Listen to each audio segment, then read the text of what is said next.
अब हर खबर पर होगी हमारी नजर। पल पल बदलती देश और दुनिया की हर खबर पाइए सीधा अपने मोबाइल पर। नमस्कार, मैं अमित कश्यप और आप देख रहे हैं हंगामा टाइम्स। तमाम उत्तर प्रदेश की बड़ी खबरों को देखने के लिए अब वन स्टॉप हंगामा टाइम्स को सब्सक्राइब करें, बेल आइकन दबा लें ताकि सबसे पहले ताज़ा अपडेट पहुंचे आपके पास। कुछ भी नहीं है।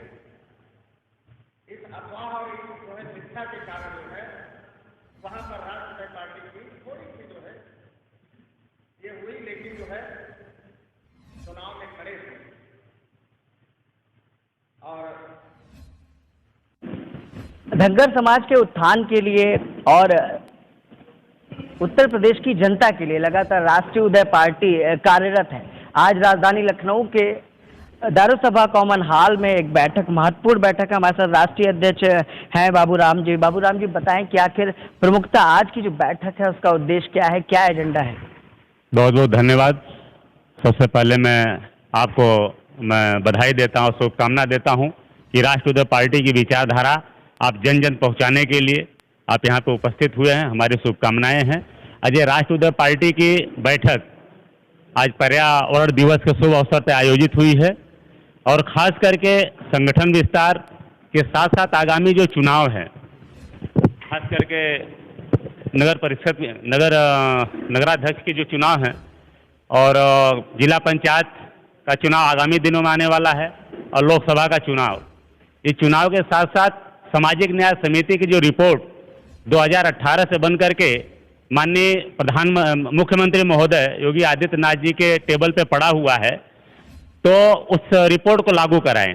क्योंकि जब भारतीय जनता पार्टी कहती है कि सबका साथ सबका सम्मान, सबका साथ सबका अधिकार, जब ये कहती है विकास, जब विकास कहती है तो फिर पिछड़े अति पिछड़ा सर्वाधिक पिछड़ों का विकास क्यों नहीं कर रही है, जबकि मुख्यमंत्री महोदय के टेबल पे सामाजिक न्याय समिति की रिपोर्ट पड़ी हुई है।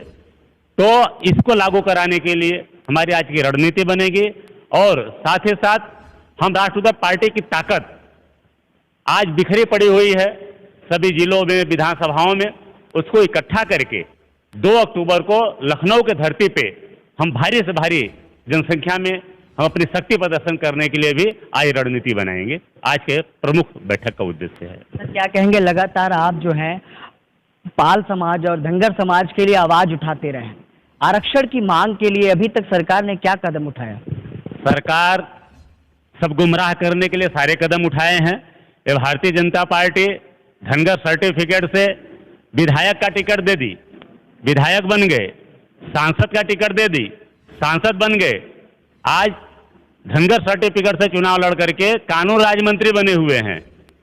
तो भारतीय जनता पार्टी टिकट देके विधायक सांसद बना करके वोट तो लेना जानती है, लेकिन उनके समाज के लोगों को, गरीब जो समाज का धनगर व्यक्ति है, उसका व्यक्ति अगर पुलिस में नौकरी कर रहा हो, ग्राम प्रधान का चुनाव लड़ रहा हो और एडमिशन ले रहा हो, तो इसके लिए सर्टिफिकेट नहीं देना चाहते हैं कि इनके समाज का उत्थान हो। यह भारतीय जनता पार्टी नहीं चाहती है। भारतीय जनता पार्टी अपने खुद के उत्थान के लिए हमारे समाज के 1-2 लोगों को टिकट देकर के विधायक और सांसद तो बना दी, लेकिन समाज का उद्धार विधायक सांसद बनने से नहीं होगा। समाज का उत्थान होगा कि जब हमारे लोग पुलिस बनेंगे, IAS बनेंगे, PCS बनेंगे, डॉक्टर बनेंगे, इंजीनियर बनेंगे धनगर सर्टिफिकेट से, तब उत्थान होगा। इसलिए भारतीय जनता पार्टी गुमराह कर रही है। नहीं तो आज का आदेश जारी करे सभी DM को कि भाई जितने भी सर्टिफिकेट के आवेदन होते हैं तहसीलदारों को बिगर रुकावट का बनना चाहिए और साथ साथ तो टिकाऊ भी होना चाहिए, उस पर कंप्लेन करके उनको गुमराह भी नहीं होना चाहिए। इसको स्पष्ट करना चाहिए। आज भारतीय जनता पार्टी का बहुमत है, लोकसभा में है, राज्यसभा में है, राष्ट्रपति हैं, तो उसको साफ साफ आदेश करा कर एकदम स्पष्ट क्लियर कर देनी चाहिए। ये हमारी मांग है। एक और सवाल है, वो बड़ा सवाल है कि सदन में आपके समाज के लोग हैं, क्या सदन में कभी इस विषय को, जो समाज की बात आप करते हैं, जो आरक्षण की बात आप करते हैं, इनकी समस्याओं, क्या सदन में अभी तक किसी नेता ने, जो आपके समाज का सांसद विधायक बना, किसी ने उठाया इस विषय को? आपका सवाल एकदम सही है, क्योंकि जो सदन में हमारे समाज के नेता हैं, एक्चुअली हमारे समाज के में जन्म तो लिए हैं, लेकिन वो नेता है उस पार्टी के जिस पार्टी से वो विधायक बने हैं। तो उस पार्टी को गुलामी कर रहे हैं, उनकी औकात नहीं है कि वहां पे जाके धनगर समाज अपने समाज के हक अधिकार की बात करें। तो जब तक आपके राष्ट्रीय पार्टी से चुनकर के विधायक नहीं जाएंगे, चाहे किसी समाज का भी विधायक हो, वो विधायक आपके राष्ट्रीय पार्टी के चुनकर जाएंगे तो आपकी आवाज वहां पे उठाएंगे। धनगर समाज के सर्टिफिकेट की आवाज हो, या तो सामाजिक न्याय समिति की आवाज हो, या आज जो पशुपालक समाज है जो भेड़ बकरियां चरा रहा है, इनकी हत्याएं हो रही है, भेड़ों की चोरियां हो रही है।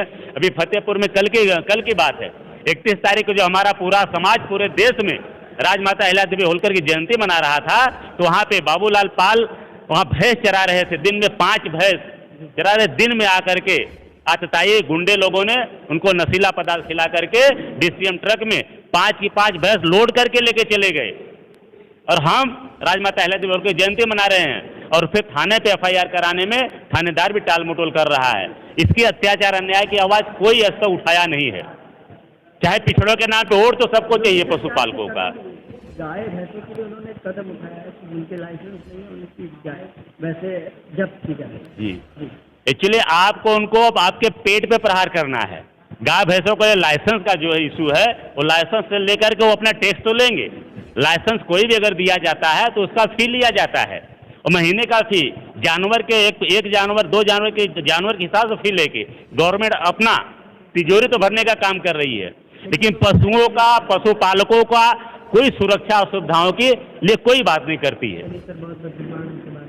बहुत बहुत धन्यवाद। तो ये थे हमारे साथ राष्ट्रीय अध्यक्ष बाबू रामपाल, जिन्होंने साफ तौर पर कहा कि धनगर समाज और कई ऐसे समाज हैं जो आज भी आरक्षण की मांग को लेकर लगातार सरकारों से गुहार लगाते हैं, आंदोलन करते हैं। और इन्होंने भी कहा कि जिस एजेंडे को लेकर आज की बैठक की गई है, या राष्ट्रीय उदय पार्टी जिन एजेंडों पर काम कर रही है, अगर उनकी मांगों पर मौजूदा सरकार विचार नहीं करती है, 2 अक्टूबर को इनका आंदोलन सड़कों पर होगा। सहयोगी विनय के साथ मैं विक्रम, लखनऊ।